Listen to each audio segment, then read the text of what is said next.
أعوذ بالله من الشيطان الرجيم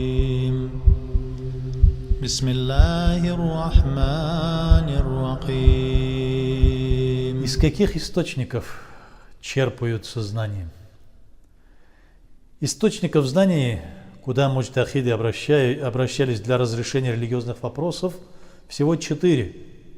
Это Коран аль-Карим, благородный Коран, хадисы пророка Мухаммада, саллиллаху алейхи сунна, аль-Иджма, согласованные мнения по вопросам вероучения и религиозного права ученых первых 3 поколений, сахабы, табиин,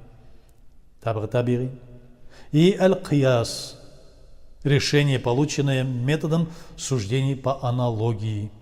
Собственно говоря, если учесть, что и аль-Кияс, и аль-Иджма также основываются на аятах Корана и Сунне пророка Мухаммада, саллиллаху, то источников знаний всего лишь 2.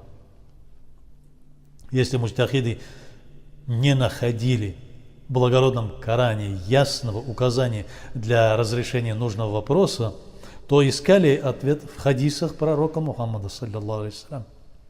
Не найдя ответа и там, обращались к аль-Иджма.